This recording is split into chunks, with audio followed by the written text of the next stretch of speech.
जरा सोचिए, आप धरती से मीलों ऊपर आसमान में प्लेन के अंदर बैठे हों और तभी उसका दरवाजा उखड़कर हवा में उड़ जाए। वाकई ये मंजर रोंगटे खड़े करने वाला होगा। हाल ही में अमेरिका के बोइंग 737 मैक्स 9 विमान के साथ ऐसी ही घटना हुई। अमेरिकी प्लेन के साथ हुई दुर्घटना के बाद भारत में भी बोइंग विमानों का इंस्पेक्शन किया गया। Directorate general of civil aviation के मुताबिक भारत में मौजूद 40 बोइंग 737 मैक्स विमानों में से एक का वॉशर गायब था, जबकि बाकी 39 प्लेन में कोई भी खराबी नहीं दिखी। इसके अलावा यूनाइटेड एयरलाइंस को भी अपने बेड़े के 10 बोइंग 737 विमानों के पैनल में ढीले प्लग्स यानी बोल्ट मिले, जिसकी वजह से आसमान में विमान का दरवाजा खुलने जैसी घटना एक बार फिर से हो सकती थी। कोई भी यात्री विमान में आमतौर पर विंडो सीट या फिर सबसे बाहर वाली सीट बुक करता है। विंडो सीट इसलिए ताकि वो बाहर का नजारा देख सके, जबकि सबसे बाहर वाली सीट बुक करने पर एक्स्ट्रा लेग स्पेस मिलता है।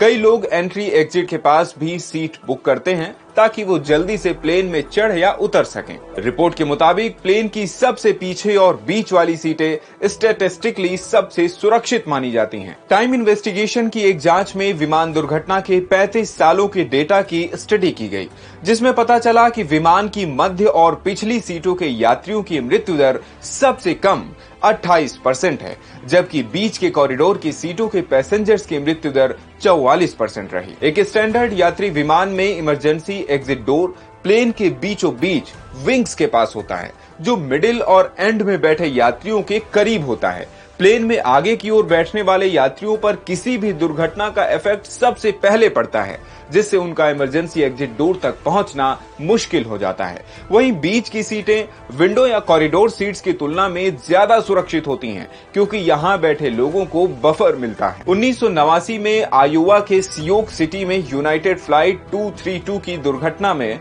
विमान में सवार 269 लोगों में से 184 लोग बचे थे, जिनमें ज्यादातर फर्स्ट क्लास के पीछे बैठे थे। ये एक और उदाहरण है जिससे ये साबित होता है कि पीछे की सीट्स पर बैठना ज्यादा सेफ है। कई एक्सपर्ट्स मानते हैं कि प्लेन में बैठने के लिए वास्तव में कोई भी सबसे सुरक्षित जगह नहीं है। ये तो टाइम और सिचुएशन पर ही डिपेंड करता है कि यात्री बचेगा या नहीं।